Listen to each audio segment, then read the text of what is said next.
Halo semuanya, kembali lagi di podcast Cerita Gagal bareng Sigit. Di episode kali ini gue udah kedatangan seseorang yang udah melalang buana di komunitas JavaScript ya. Sebelumnya sih kalau misalkan teman-teman atau pendengar pernah dengar nama beliau ada di Kawal Covid, Warga Bantu Warga, pasti familiar namanya ya. Tapi kali ini gue akan membicarakan perjalanannya beliau membangun komunitas yang ada di Indonesia ya, terutama komunitas JavaScript. Kalau kalian tahu komunitas React.js ID gitu yang ada di Telegram, dan juga kalau kalian gabung di Discord Frontend Indonesia, itu pasti kalian familiar siapa salah satu pendirinya atau salah satu yang mengurusnya atau maintainernya. Beliau adalah Zain Fatoni atau biasa dipanggil Mas Zain ya. Please welcome. Halo Mas Zain. Ya, halo. Oke, terima kasih Mas Zain atas waktunya, udah bisa nyempetin di podcast ini. Ya, sama-sama. Terima kasih juga atas undangannya. Menarik Oke. cerita gagal. Ya, jadi gini Mas Zain, sebelumnya kan tadi saya udah ngenalin ke pendengar kalau Mas Zain ini adalah orang yang ngurusin komunitas JavaScript ya di Indonesia, terutama React.js. Boleh diceritain nggak, awalnya bisa membangun komunitas React.js yang ada di Telegram ya? Awalnya kayak apa sih? Ya, jadi kalau ditanya dari awal banget sebenarnya justru malah komunitas React.js itu ada sebelum saya bisa React.js gitu. Jadi kalau dibilang mendirikan enggak juga karena justru malah awal saya belajar React.js ya dari acaranya komunitas React.js itu gitu. Jadi Mhm. waktu awal dulu React.js apa ya nggak tahu ya kayaknya nggak ada peresmian pendiriannya tapi lebih ke mulai ada meetup grupnya di meetup.com gitu. Itu sekitar tahun 2016 kalau nggak salah. Hmm. Atau bahkan mungkin 2015 mungkin ya. Terus ya waktu itu saya masih belum masih kerjaan masih di backend. Bahkan kayaknya masih manajemen sih kayaknya. Terus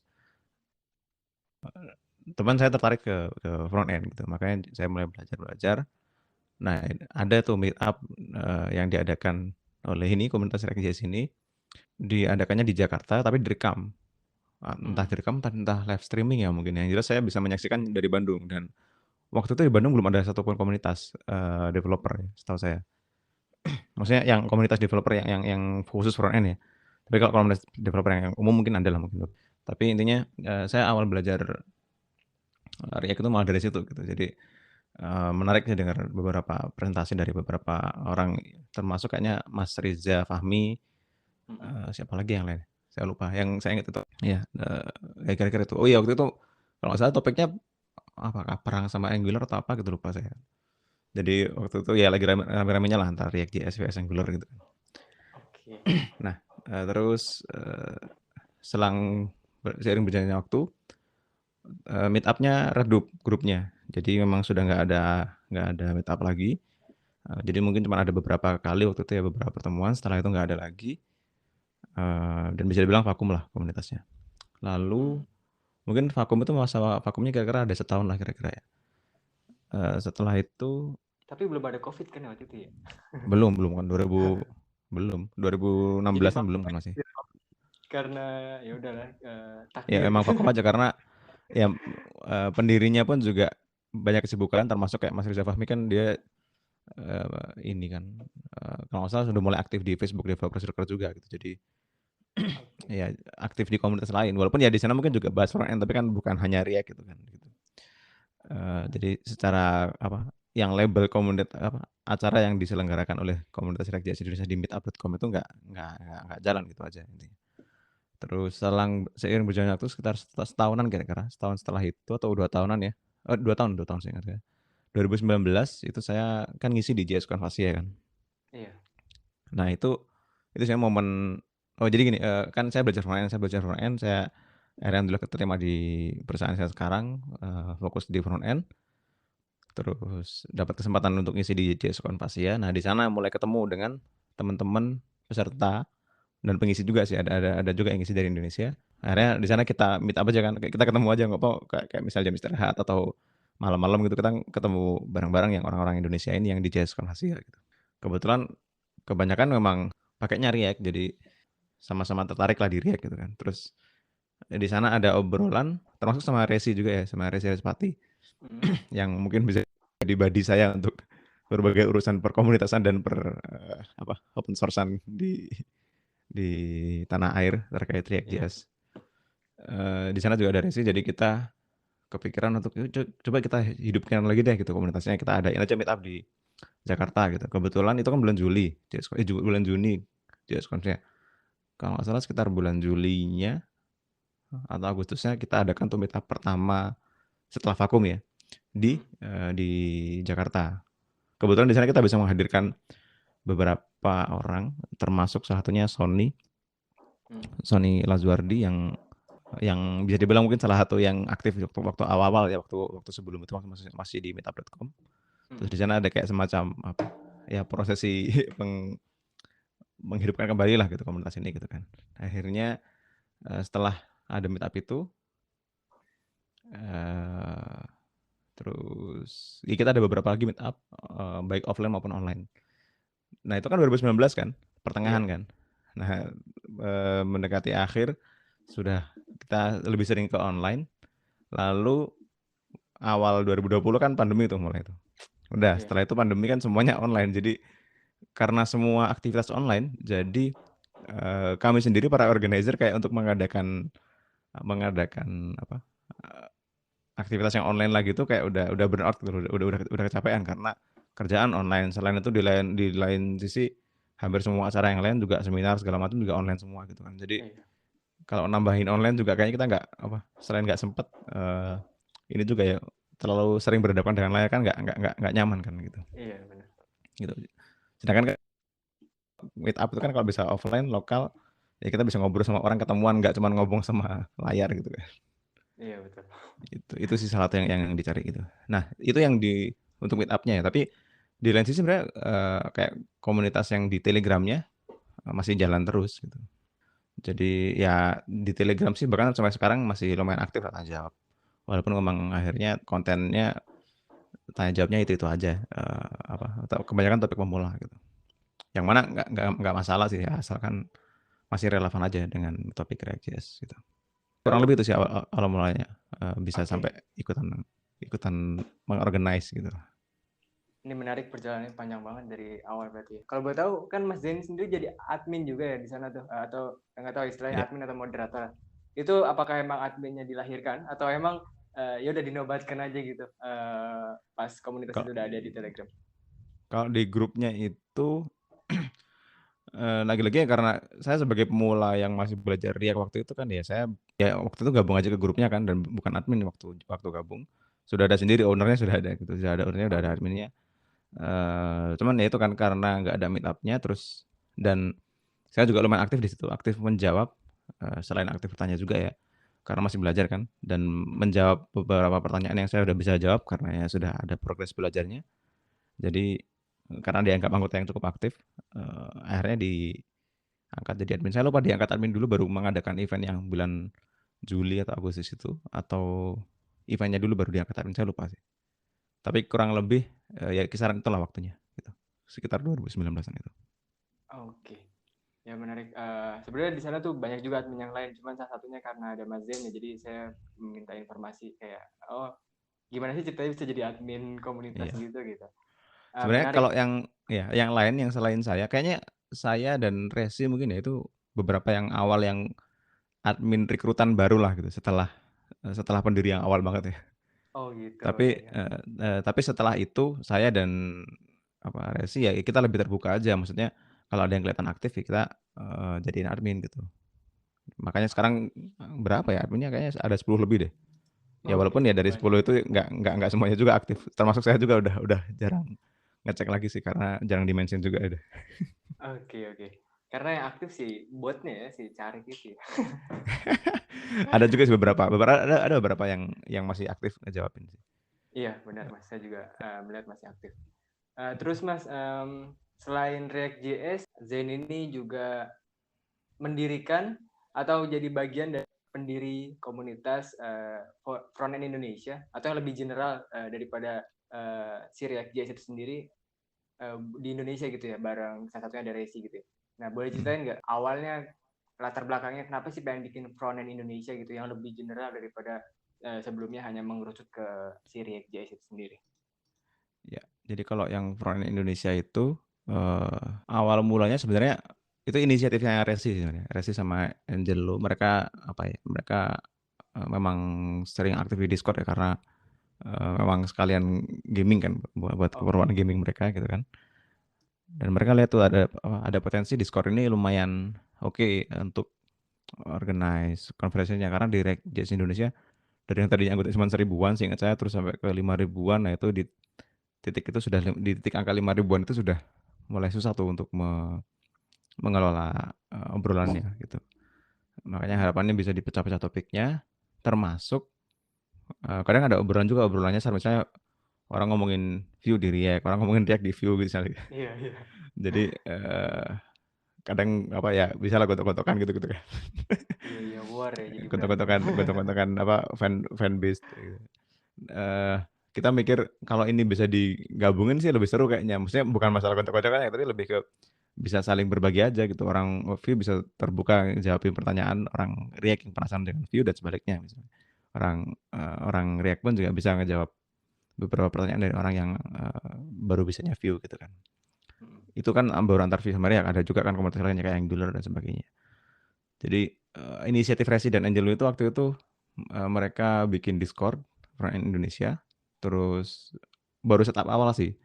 Saya lupa di-invite atau enggak waktu awal-awal, tapi ini saya pernah dengar lah gitu. Saya pernah dengar ada inisiatif itu, selang 2 atau 3 bulan, akhirnya saya ter-invite juga ke situ.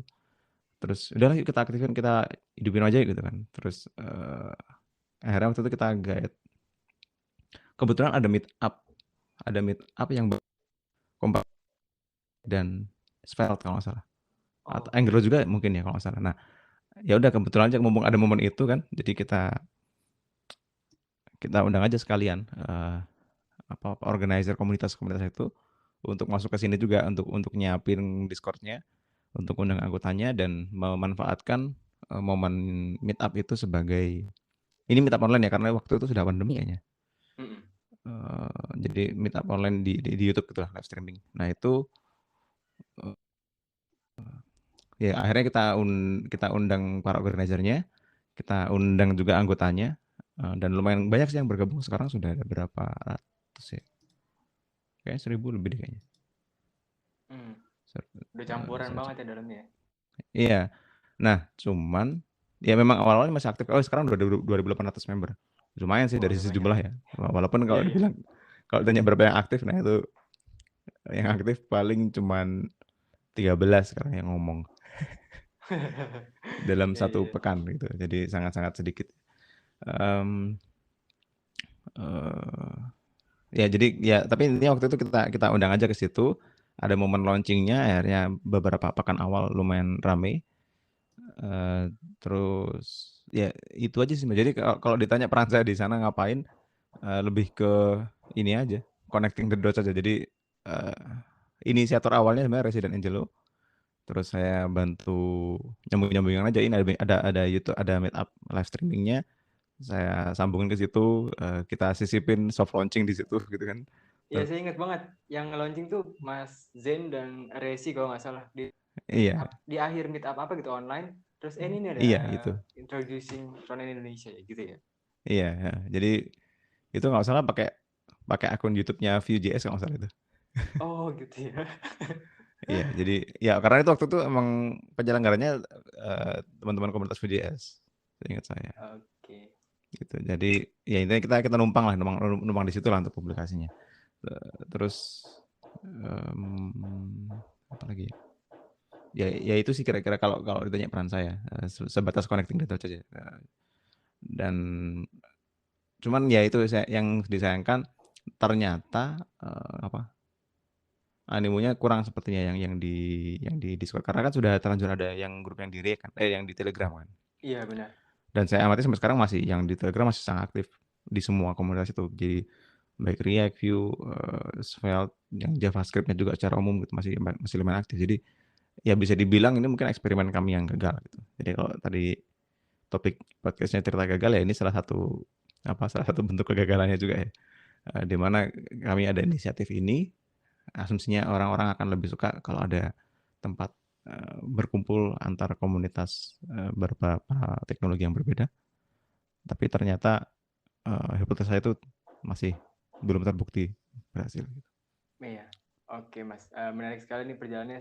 Kalau boleh tahu, ketika bikin frontend Indonesia ini kan jadi kayak NKRI-nya lah ya, kan digabungin semuanya gitu. Kalau misalkan si React.js atau Vue itu kan mungkin negara bagiannya gitu. Pernah punya challenge apa sih selama memaintain dari awal, kalau pas pembuatan itu emang pas pandemi itu sampai sekarang itu challenge-nya apa sih yang dihadapi ketika punya generasi besar gitu ya, ngumpulin komunitas baik secara frameworknya, atau kan ada framework tertentu gitu di channelnya kan banyak tuh, ada framework, terus ada teknologi, atau ada yang umum kayak tentang web doang, ada web general kayak gitu kan salah satu channelnya. Itu challenge-nya apa aja sih Mas waktu ngejalanin itu? Tantangannya kalau saya rangkum mungkin ada 3 ya mungkin ya. Yang Ya, pertama, konstitusinya frontend Indonesia ini kan sebenarnya nggak begitu kuat kan, dari sisi ikatan teknologinya juga nggak begitu kuat. Maksudnya nggak ada kan, kalau React kan udah jelas ada hal yang dikerjakan bersama gitu loh, dan iya, masalahnya sama begitu. Kalau itu kan paling kalaupun ada yang sama lebih ke web teknologinya kan. iya. Tapi itu pun juga masih sangat luas dan nggak, apa ya istilahnya, perbincangannya pun tidak seseru bahas framework-nya gitu. Oke. Sama seperti itu. Karena kan web ya gitu-gitu aja, perkembangannya kan menunggu, ya paling kalaupun ada rilis hal baru paling ya rilisnya rilis apa, CSS properti baru gitu kan. Kalau web mungkin Iya, HTML benar. elemen baru gitu kan. Tapi nggak seseru kalau misalnya React muncul hooks langsung di mana-mana ada orang bilang hooks gitu kan. Iya. Atau mungkin di Vue ada Vue.js 3 gitu, orang langsung ngomongin itu dan bahkan ada yang bikin tutorialnya dan sebagainya. Tapi kalau web kan ya gitu-gitu aja. Jarang orang bikin tutorial untuk CSS ini gitu kan, CSS properti baru yang ini gitu kan. Paling 1 2 orang doang Iya. gitu kan. Jadi lebih apa istilahnya, mungkin awan percakapannya ya, itu lebih sedikit gitu kalau untuk friend-nya. Jadi tadi kalau dibilang ini NKRI-nya atau federasinya, itu tadi landasan konstitusionalnya kurang kuat gitu. Makanya Oke. bisa dibilang ikatannya lebih lemah mungkin. Itu pengamatan saya ya. Iya, iya. Yang kedua, itu tantangan yang pertama. Yang kedua, ini kan lagi-lagi, eee, se kami sebagai inisiator Front Indonesia ini nggak ingin membuat sesuatu yang baru dan menafikan yang sudah ada, karena ya lagi-lagi kami hanya ingin menyatukan yang sudah ada saja gitu. Makanya kami menghubungi organizer yang sudah ada, kami juga kasih role, ke organizer yang sudah ada. Jadi misalnya kalau mau mention orang-orang, organizer-nya VJS Indonesia tinggal mention aja gitu, ada role-nya di situ. Eee, itu tantangan keduanya adalah ngajakin orang-orang yang itu, karena, eee, tidak semua organizer komunitas-komunitas itu sevisi dengan kita gitu. Iya, iya, iya. Bahkan ada salah satu organizer yang ada salah satu komunitas yang organizernya nggak mau diundang ke situ, terus akhirnya malah bikin Discord sendiri gitu. Ya Oh nggak masalah ya, gitu. ini kan, eee, nggak masalah juga, ya ini memang ya namanya inisiatif, ya silakan aja, bebas aja gitu kan. Mmm, Waktu itu sih nggak bikin langsung Discord-nya, tapi intinya setelah itu baru mungkin selang berapa bulan atau mungkin malah setahun kemudian baru bikin Discord baru. Tapi ya emang ya nggak masalah karena toh juga terbukti bahwa inisiatif kita gagal kan di sini kan, gitu. Iya. Jadi, itu tantangan kedua. Yang ketiga adalah kalaupun kita sudah berhasil mengajak, organizer-nya, salah satunya mungkin yang paling engage ya organizer yang VJS ya. Jadi ya karena ikut terlibat aktif di launching-nya kan. Mereka kan organizer event-nya waktu launching waktu itu. Iya. Eee, ya apa, meskipun organizer-nya sudah terundang atau sudah ya istilahnya sudah sama-sama berkomitmen untuk menghidupkan komunitas yang ini gitu, yang Front Indonesia. Itu ternyata anggotanya pun juga tidak mudah untuk diyakinkan. Jangankan jangankan komunitas lain ya seperti VJS. Kami sendiri, saya dan Resi yang merupakan inisiator VN Indonesia, sekaligus organizer di React.js Indonesia. Kami sendiri pun juga kesulitan untuk mindahin orang-orang yang ngobrol di Telegram ke sini gitu. Iya, Sempat iya, ada iya. rencana Telegramnya mau di-blok aja biar dapat pada pindah, cuman kan ya kita kan nggak bisa maksain orang pakai aplikasi tertentu kan, karena bisa jadi mungkin aplikasinya berat kalau buka Discord gitu kan. Karena memang patut diakui mungkin aplikasi Discord itu kalau di HP lebih berat ya daripada Telegram. Ya, karena ya Discord kan setahu saya kan pakai elektron kan. Kalau Telegram kan dia pakai native kan ininya. Oh gitu. Ya. Jadi lebih Telegram pasti lebih ringan karena native. Kayaknya Telegram termasuk aplikasi chat yang paling ringan ya dibandingkan yang lain, bahkan dibandingkan WhatsApp sekalipun gitu. wajar mungkin kalau beberapa orang atau mungkin kebanyakan orang masih enggan untuk berpindah di Telegram. Jadi tantangannya 3 itu. Satu, konstitusinya kurang kuat landasannya. Yang kedua, tantangan mengajak organizernya. Yang ketiga, kalaupun sudah berhasil kita melampaui yang kedua. Yang ketiganya, anggotanya sendiri juga tidak semudah itu untuk diajak, kira-kira gitu. Oke. Walaupun sebenarnya ini ada lagi sih sebenarnya alasan kenapa yang ketiga ini gagal mungkin karena dari kami sendiri yang kurang aktif juga ya dalam menghidupkan atau menyelenggarakan event terkait dengan komunitas ini gitu. Kami sempat juga sih ada wacana ngadain meet up khusus buat Friend Indonesia, cuman ya lagi-lagi masih sebatas wacana gitu. Ya semoga mungkin akhir tahun ini atau awal tahun depan kita bisa hidupkan lagi. Termasuk bukan cuma Friend Indonesia sih, React.js-nya pun juga sudah lama kan nggak ada meet up gitu. Jadi entah mungkin nanti apakah atas nama React.js Indonesia atau Friend Indonesia mungkin kita akan waktu dekat lah mungkin akhir tahun ini atau awal tahun depan. Karena selain itu saya dan Desi juga jadi di masa-masa vakumnya komunitas ini kami pun juga kan sibuk di tempat lain ya, yaitu kalau COVID-19 dan warga bantu warga gitu. Jadi ya sebenarnya selama vakum ini kami pun juga ada aktivitas komunitas lain walaupun judulnya bukan komunitas teknologi, tapi lebih ke komunitas open source contributors untuk produk kalau COVID-19 dan wargabantuwarga.com. Oke.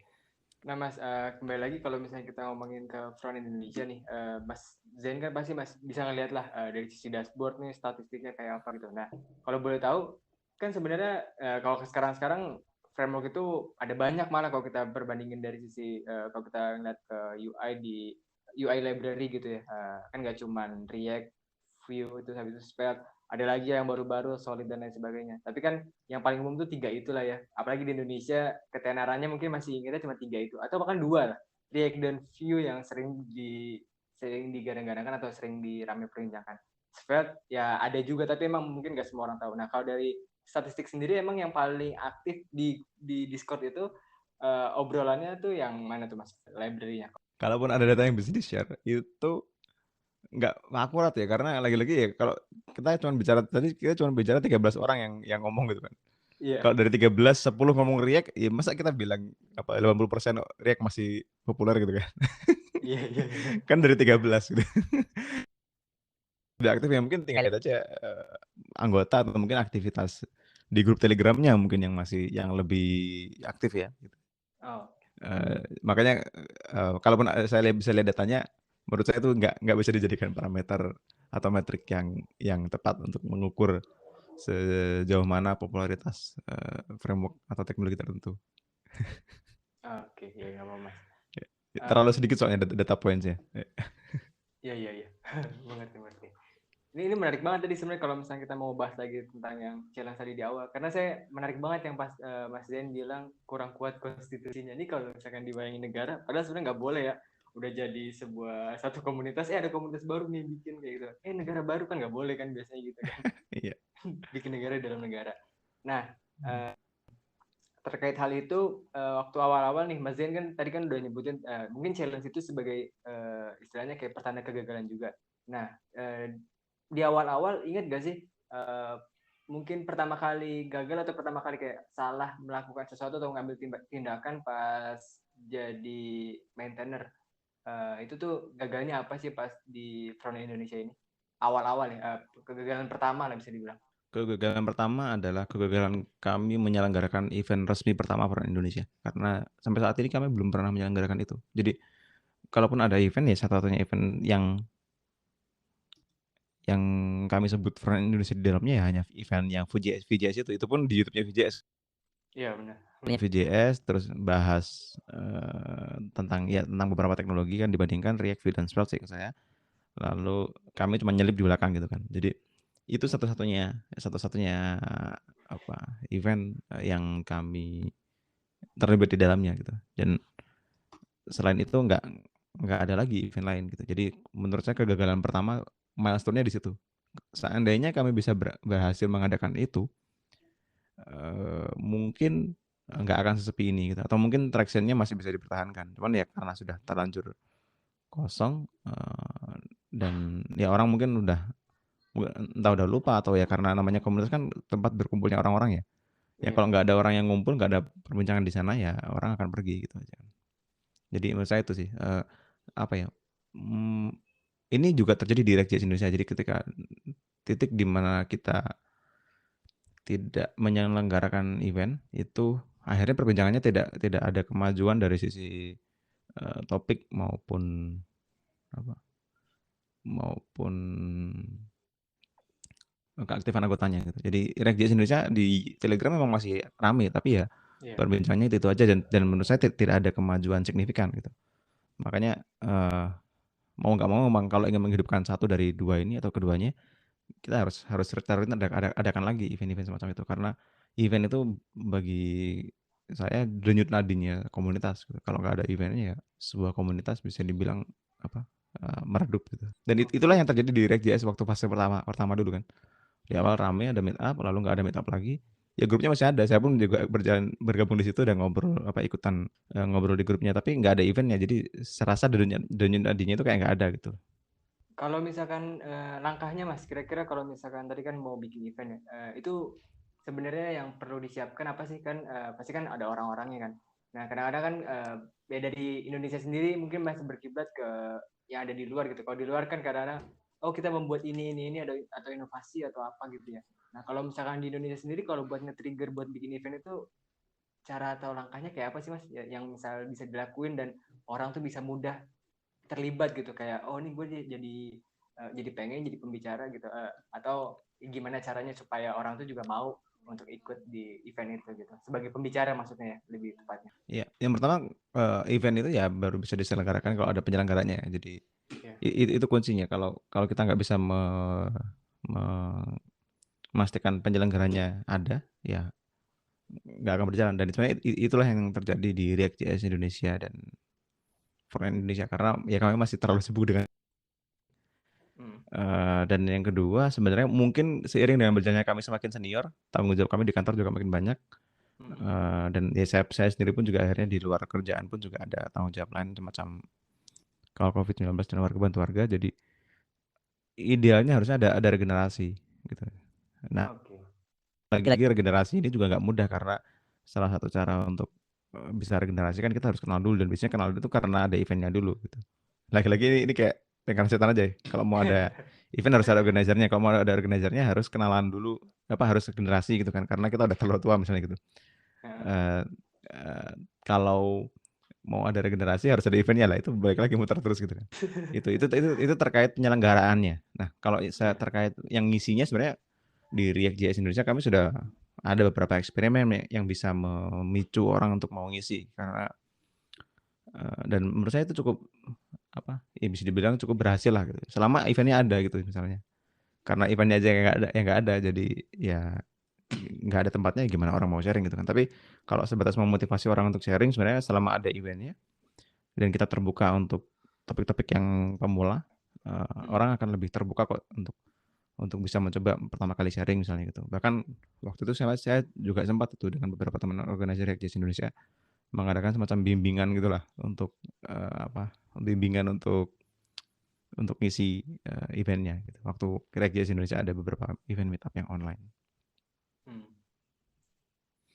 Oke, oke, oke. Menarik juga ya ada lingkaran setan tadi ya. Ya salah satunya sebenarnya mungkin karena pandemi ya kita jadi ya belum bisa regenerasi mungkin karena nggak ketemu nggak apa gitu tapi jadi kayak masih challenge juga ya buat ngadain sebuah event gitu ya apalagi kalau masing-masing dari kita udah masih sibuk gitu. Oke, lanjut ke topik selanjutnya sebenarnya lebih ke ini sih Mas. Komunitas ini kan udah banyak banget ya. Dari sebenarnya kalau misalnya kita lihat mediumnya itu adalah Telegram itu udah punya sendiri JavaScript gitu ya dari di React sendiri. JavaScript itu sendiri juga ada, terus tentang web itu sendiri ada gitu. Terus di Discord juga ada kan kayak gitu ya. Nah, kalau dari Mas Zen sendiri ngelihat ke depannya nih terutama komunitas JS ya, komunitas JavaScript tuh mimpinya apa sih kalau misalkan kedepannya buat komunitas pandangan sebagai maintainer dan juga pandangan sebagai ya seseorang yang ada di dalamnya gitu walaupun sebagai member aja gitu. Maksudnya berarti ini, terkait skena komunitas, secara umum ya? Atau hanya untuk Iya, yang 2 ini aja? iya benar kayak gitu. Jadi, eee, intinya sih sebenarnya komunitasnya kan hanya sarana kan sebenarnya. Jadi, kalaupun komunitasnya ini sendiri nggak begitu hidup ya, menurut Mhm. saya itu nggak jadi masalah besar selama tenaga apa sih, selama talentanya masih terbangun gitu.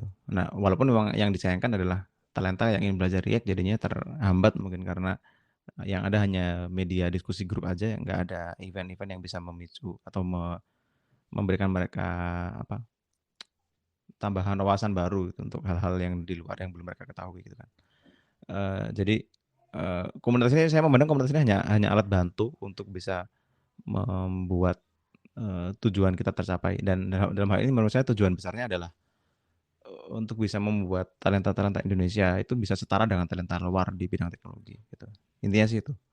Jadi, apa yang kami lakukan di React.js Indonesia dan di Front Indonesia, sebenarnya tujuannya ya tidak lain dan tidak bukan adalah itu untuk meng-upgrade lah ya talenta-talenta Indonesia untuk bisa mahir di bidang-bidang, yang kami kuasai. Dalam hal ini ya, di React.js ya berarti tentang React.js, di Front Indonesia berarti tentang teknologi web.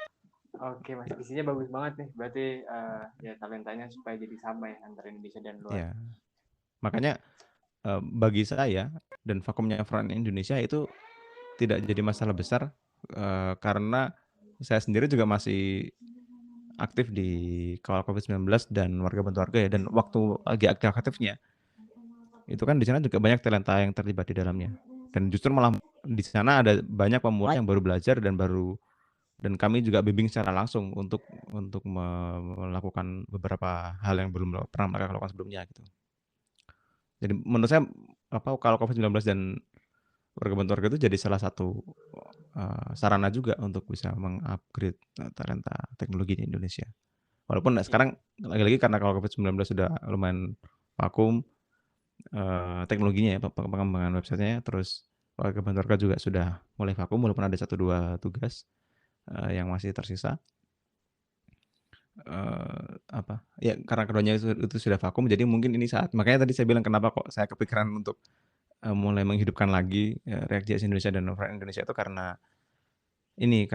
sarana dua sarananya sudah mulai vakum, jadi Mhm. mungkin saatnya perlu ada sarana lain, yaitu ya kalau kalau nggak ada Covid, nggak ada apa-apa, orang sedang tidak ribut lagi masalah Covid, ya mungkin kita bisa kembali lagi ke aktivitas semula, yaitu komunitas yang berbasis framework seperti ini, gitu. Oh, oke Mas.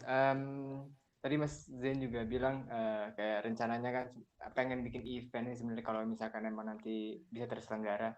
Dan juga salah satunya kan tadi kan langkah konkretnya itu adalah ngajak orang-orang yang ada di komunitas sebenarnya kalau pas kemarin ada COVID, ya adalah kontribusi di open source ini juga salah satu bagian dari ayolah kita gotong royong ya kan kayak gitu kan ya, buat Iya. numbuhin talenta yang sama. Nah, kedepannya nih sebenarnya ada ini nggak sih kayak semacam hmm, trigger yang kalau sekarang kan bulan Oktober di luar itu pasti Hacktoberfest gitu ya. Nah kalau dari Mas Mhm. Zain sendiri melihatnya seperti apa nih? Apakah pengen mengajak juga yang lain untuk aktifin lagi? Karena sebelumnya saya ingat ada channel itu ya di Front Indonesia ya, si Iya iya, Hacktoberfest heeh, itu ya. Gimana iya, tuh? iya sebenarnya masalah ini juga sudah sempat dalam beberapa pekan terakhir, atau mungkin beberapa bulan terakhir itu sudah sempat ada pembahasan di beberapa di organizer Front Indonesia dan organizernya React.js Indonesia untuk mungkin bisa bilang kami sudah mulai memantik apinya gitu. Cuman masalahnya Oke. ibarat korek itu kita baru baru cetek aja, baru dipantik aja tapi belum ada gas yang keluar. Oke. Jadi baru pantik diam gitu doang jadi. Nah itu, selama ini masih seperti itu.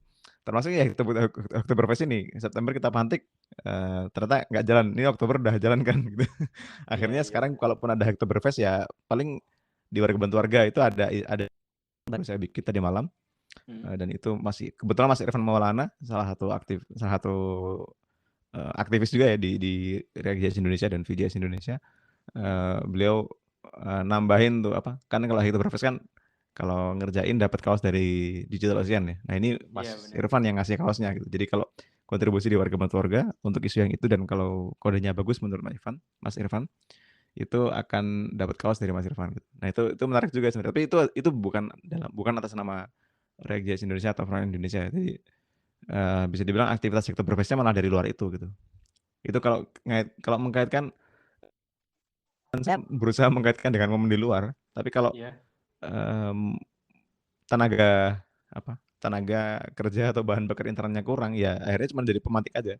Ada pemantik, Iya. ada event luar, Oktoberfest, nggak ada gasnya ya udah, ya Iya, cuma iya, iya. dipantik aja, tapi kayak korek nggak nyala gitu kan. Iya, iya, iya. Tapi ini Jadi ide bagus menurut juga saya sih. iya, kuncinya sih bukan di event eksternalnya ya atau ya tiap bulan pasti adalah sesuatu yang bisa kita angkat gitu topiknya. Bahkan mungkin Iya. nggak harus nggak harus ada event atau momen tertentu dari luar gitu. Asalkan, dari internalnya organizer-nya bisa konsisten atau bisa setidaknya tadi bisa nyemburin gasnya tadi kalau ibarat korek itu ya. Itu insyaallah bisa bisa jalan kok harusnya gitu. Makanya ini nanti ya doakan aja semoga bisa kita aktifkan lagi dan kalaupun, sulit mungkin, saya juga terbuka sih kalau ada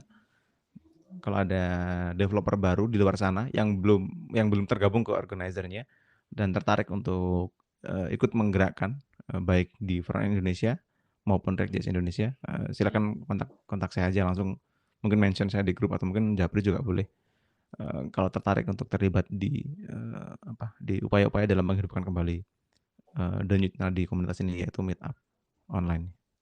Oke. Mantap, menarik ajakannya. Semoga teman-teman yang mendengar nih bisa langsung contribute juga dan memantik apinya supaya nyala Ya. gas itu apinya ya gitu. Pertanyaan terakhir lebih ke siapa aja nih orang yang mau Mas Zain kasih kayak kredit atau big shout lah. Ini buat orang-orang yang udah ngebantu komunitas dan ngebantu terutama di Federasi Indonesia ini, Federasi Front Indonesia ini yang mau disebutin siapa aja boleh siapapun orangnya terus misalkan kayak dia tuh kayak tadi contohnya kan kayak Mas Ivan dia berarti Vue.js atau komunitasnya apa gitu atau spesialisasi bidangnya apa itu boleh disebutin Mas. Atau Mas Zain sendiri nyebutin di sini juga boleh. Jadi yang jelas kalau inisiatornya for Indonesia itu ada Resi, dan Angelo, mereka, Resi sendiri ya salah satu co-organizer di React.js Indonesia, dia juga, yang set up berbagai fitur di Discord servernya ya, Ya. karena memang lebih banyak pengalamannya lah sebelumnya. Angelo banyak set up bot-nya dan sebagainya, integrasinya. Itu kalau untuk dari sisi infrastruktur, grupnya. Terus kalian kalau websitenya sendiri kan kita juga punya website tuh. Nah Oh di iya. sana juga ada tuh beberapa. Seingat saya kontributor aktifnya waktu itu ini Mas Fatih Khalifa. Oke. Ya dia kontributor aktif untuk website Front Indonesia-nya. Ya ada Resi, Fatih sama Angelo. Gitu. Terus apa lagi ya? Kalau untuk komunitasnya mungkin yang sampai sekarang masih lanjut terus kita keep in touch itu dengan komunitas Vue.js yang mana di sana ada Mas Manda Putra. Hmm. Dia ya organizer di Vue.js Indonesia, dan beberapa organizer lainnya yang kalau untuk yang di React selain saya dan Resi mungkin ada Mirza, itu Oke. juga lumayan aktif di Discord-nya. Terus ada juga Mbak Eka yang lumayan menghidupkan beberapa perbincangan di Discord. Dan akhirnya kami undang juga untuk jadi salah satu mungkin bisa bilang organizer-nya gitu kan. Iya. Beberapa komunitas lain yang akhirnya sempat bergabung juga ke kita ya. Kayak yang di Svelte itu ada Mas Yusuf. Dia juga aktif di React juga sih sebenarnya. Oke. Terus ada Mas Nusendra itu yang Svelte seingat saya. Oke. Sama Angular itu seingat saya Mas Mifan seingat saya. Cuman ya itu Angular itu yang paling sepi di sini. Iya, saya juga jarang lihat ya. Iya, eee, ya tapi ya ya memang nature komunitasnya aja mungkin orang-orangnya bukan orang-orang yang suka ngumpul di Discord gitu. Ya, tapi kira-kira itulah orang-orang, yang banyak terlibat waktu awal pendiriannya ya, waktu awal pendiriannya. Oke. Mmm, oh iya ada satu lagi saya baru ingat, Oh ya, yang yang siapa tuh? yang React.js Indonesia itu ada Adip Firman, dia Oh, seingat di saya terakhir Firman. itu mimpin rewrite website React.js Indonesia. Oke. Dari Gatsby ke Next.js kalau nggak salah. Oke. Sama Sip. mungkin satu lagi ya Mas Irfan Maulana sih. Mas Irfan Maulana Ya dia di mana-mana lah. Saya nggak tahu identitasnya apa, tapi yang jelas siapa sih nggak tahu Mas Irfan gitu aja. Iya, iya, iya. Oke, jadi itu aja dari pertanyaan yang bisa ditanyain ke Mas Zain. Sebelumnya terima kasih juga kepada Mas Zain dan juga kepada teman-teman yang tadi yang disebutkan atau kontributor yang disebutkan Mas Zain. Saya juga lupa namanya banyak banget. Karena udah bisa ngebantu mempersiapkan ekosistem ya talenta digital ya talenta di Indonesia terutama yang fokus di JavaScript sampai sekarang ini ya sampai sekarang yang tadi yang mungkin newbie sekarang udah jadi ninja gitu ya atau yang tadinya kayak baru get start sekarang udah yang level advance gitu udah sampai ke sana. Makasih banget buat kontribusi dan inisiatifnya ya Mas. Dari saya itu aja Mas. Saya makasih ya udah bisa ngobrol sama Mas Zain.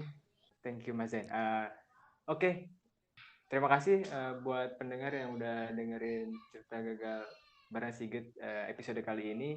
Semoga bermanfaat. Jangan lupa didengarkan di Spotify atau di Anchor atau juga di YouTube ya versi audio aja gitu. Jadi nanti kalau udah rilis silakan didengarkan. Terima kasih. Sampai jumpa. Bye.